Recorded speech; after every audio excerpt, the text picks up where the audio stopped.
بسم اللہ الرحمن الرحیم، اللہم صلی علی محمد و آل محمد۔ بات یہ ہے کہ جو حالات ہیں اور جو واقعات ہیں اور سیاسی جو تجزیہ کار ہیں، ان سب کی اگر رائے کو اکٹھا کر لیا جائے تو اس کے بعد کسی لگی لپٹی کے بغیر، یعنی کسی کی سیاسی حمایت میں یا مخالفت میں نہیں، بلکہ جس طرح میں نے کہا کہ حالات جس ڈگر کے اوپر جا رہے ہیں، اس کے بعد ایک بات جو نظر آ رہی ہے، اللہ کرے کہ میری بات یہ صحیح نہ ہو، کہ تحریک انصاف تباہی کے راستے کے اوپر چل نکلی ہے۔ یہ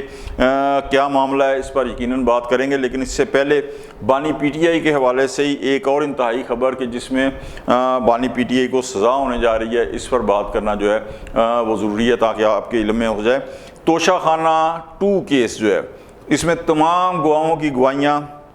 ہو چکی ہیں اور ان پر جرا بھی قریب جو ہے وہ مکمل ہو چکی ہے۔ اب کسی مصلحت کے تحت فیصلے میں اگر تاخیر ہو جائے تو وہ ایک علیحدہ چیز ہے، یا مقصد کوئی اور عدالتی معاملہ ہو جائے،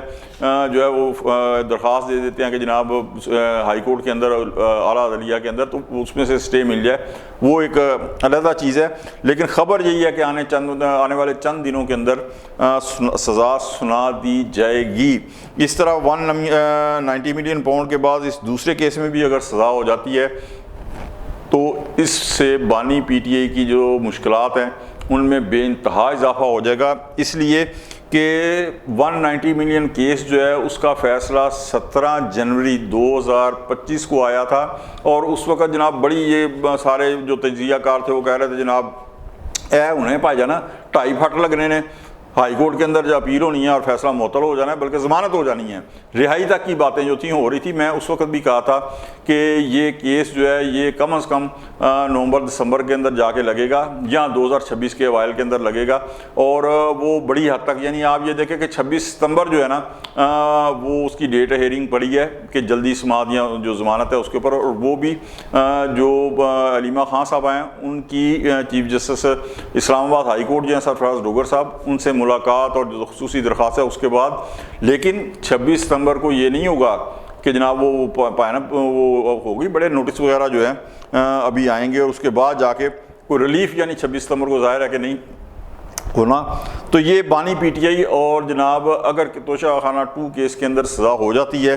تو ان کی مشکلات کے اندر بڑا اضافہ ہوگا، اس لیے کہ جس طرح میں نے ذکر کیا کہ جو 190 ملین کیس ہے وہ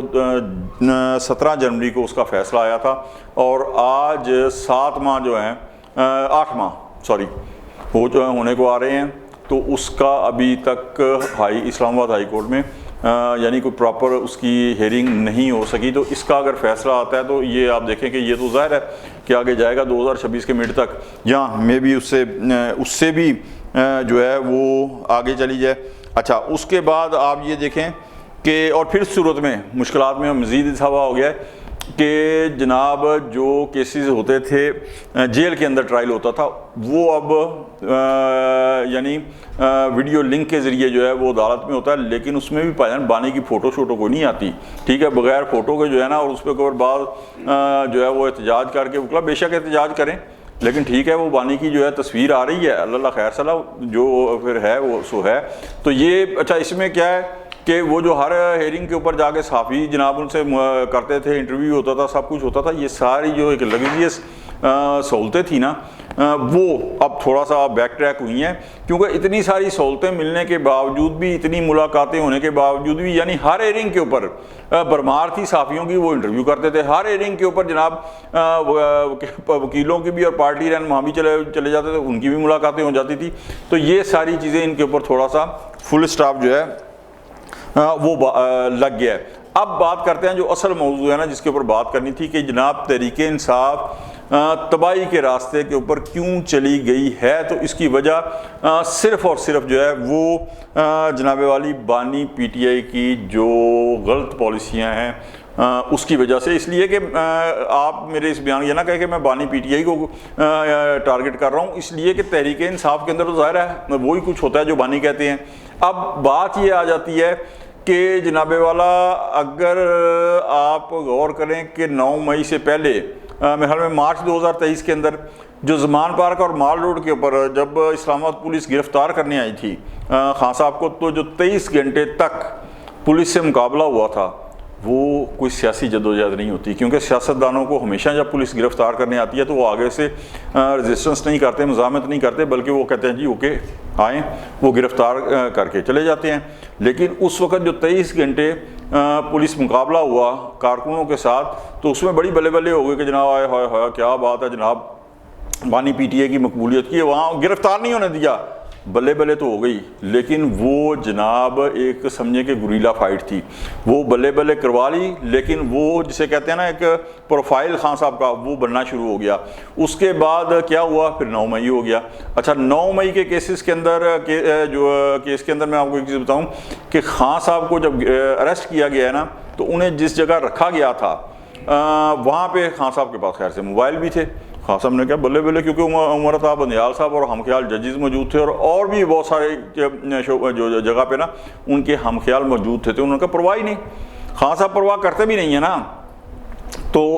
اس وقت انہوں نے جو رابطے کیے نا ان سب کی جو خان صاحب کر رہے تھے گفتگو، اس سب کی آڈیو ویڈیو جو تھی موجود تھی، اور اس کے اندر جو 9 مئی کے حوالے سے ہیں وہ جناب کافی شواہد موجود ہیں، ٹھیک ہے، اس آڈیو اور ویڈیو کی جو بنی ہوئی ہے۔ تو اس کے بعد 9 مئی جو ہوا تو وہ ایک اور بہت بڑا جو ہے نا، وہ کوئی سیاسی گیم تو تھی نہیں نا کہ آپ جناب والا، اگر ہاں سیاسی ایجیٹیشن کے اندر بھی تشدد ہوتا ہے، لیکن وہ تشدد کسی اور طرز کا ہوتا ہے، یہ نہیں کہ ٹارگیٹڈ کر کے آپ نے سارا کا سارا جو ملٹری انسٹالیشن تھی اس کے اوپر کرنا ہے، تو وہ ایک اور پروفائل بن گئی۔ اچھا اس کے بعد تمام جو احتجاجی کالیں تھیں وہ جب بری طرح ناکام ہوئی ہیں نا، تو میں نے کہا نا آپ تباہی کے راستے پر کیوں چل رہی ہیں، تو جناب والا بلوچستان کے اندر جو BLA ہے اس کے ساتھ روابط، ان کی ہڑتال کی کال کی حمایت کرنا، اس کے بعد جناب والا خاص طور کے اوپر خیبر پختونخوا کے اندر TTP کے ساتھ جو خان صاحب کے روابط ہیں، تحریک انصاف کے جو روابط ہیں خان صاحب کی ہدایت کے اوپر، سر یہ ایک بہت بڑا المیہ ہوگا، کیونکہ بات یہ آ جاتی ہے کہ تحریک انصاف ایک سیاسی جماعت ہے، یہ کوئی پریشر گروپ نہیں ہے کہ آپ جناب جس طرح چھوٹی چھوٹی جماعتیں ہوتی ہیں نا ایز اے پریشر گروپ وہ کام کرتی ہیں، تو وہ نہیں ہیں، ٹھیک ہے۔ آپ باقاعدہ اپنے جو چیف منسٹر خیبر پختونخوا علی امین گنڈاپور، اس کو خان صاحب نے ہدایت دی ہے کہ جہاں پہ آپریشن ہو رہا ہے کن کے خلاف، دہشت گردوں کے خلاف، اس کو رکوائیں، اجازت نہ دیں۔ اچھا یار فوج، آپ کو اتنی بھی عقل نہیں ہے کہ فوج اگر وہاں پہ آپریشن کر رہی ہے، کسی دوسرے صوبے کی پولیس تو آ کے نہیں کرے گی نا وہاں پہ آپریشن، تو فوج کے خلاف پولیس کیسے جو ہے اس کو مد مقابل آئے گی، اور پولیس کیسے روک پائے گی اسے، ٹھیک ہے جی۔ تو کہا کہ جی روکیں۔ اچھا سیکنڈلی جناب جتنا وہاں پہ یعنی آپریشن ہے اس کی سخت ترین مخالفت کی ہے، اور یہ آج سے نہیں ہے، 2014 سے پہلے خان صاحب بالکل اس وقت بھی وہ تو طالبان خان کہلاتے تھے، تو 2014 کے جب آپریشن ہونے جا رہا تھا تو وہ اس کے سخت مخالف تھے، لیکن جب آپریشن ضرب عضب شروع ہو گیا تو اس وقت کی جو مقصد عسکری قیادت تھی وہ اس کی ظاہر آشیرواد تھی، تو انہوں نے پھر بحالت مجبوری جو تھا نا وہ اس آپریشن کو کیونکہ اس جو ہے قبول کیا، لیکن اب وہ جناب اپنی ذات کی خاطر اور موجودہ عسکری قیادت جو ہے اس کی یعنی کہ مخالفت برائے مخالفت کے اندر جو ہے وہ دہشت گردوں کے ساتھ نرم رویہ رکھے ہوئے ہیں، اور جناب افغانستان سے بھی، اس افغانستان سے کہ جس جگہ سے دہشت گرد پاکستان میں آتے ہیں، پاکستان کے اندر کارروائیاں کرتے ہیں اور جناب پھر چلے جاتے ہیں، اچھا یہ ان کے ساتھ بڑے نرم رویے رکھے ہوئے ہیں، اور ان کی یہاں میں آپ کو بتاؤں اگر نرم رویہ ہے تو اس میں تحریک انصاف کے ظاہر ہے جو خیبر پختونخوا کے یا ہو سکتا ہے پورے پاکستان سے جو کارکن ہیں ان کے ساتھ بھی جب اس طرح کا نرم رویہ ہوگا دو گروہوں کے درمیان، میں دو گروہوں کا ورڈ یہاں پہ استعمال کر رہا ہوں، تو کارکنوں کا بھی آپس میں ایک دوسرے کے ساتھ جو ہے اٹریکشن ہوتا ہے۔ آپ یہ دیکھیں کہ گزشتہ دنوں ضلع خیبر کے علاقے وادی تیرہ کے اندر جو ہے کا علاقہ کا خیل میں خارج کی قائم کردہ ایک فیکٹری تھی جس میں IED بنانے والی تھی، اس فیکٹری میں دھماکے سے 14 دہشت گرد ہلاک ہوئے ہیں، جبکہ 10 شہری جو ہیں وہ جاں بحق ہوئے ہیں۔ تو اس سے پہلے جو دہشت گردوں کے ہاتھوں ہماری سیکورٹی فورسز کے، ہمارے فوج پاکستان کے جو اہلکار ہیں، جب ان کی شہادتیں ہوتی ہیں تو ان کے گھر جا کے خیبر پختونخوا کے جو وزیر اعلیٰ ہیں انہیں جناب تعزیت کرنے تک کی جو ہے نا وہ توفیق نہیں ہوئی، لیکن یہاں پہ جیسے ہی ہوا تو کون سے ایسی محبتیں ہیں،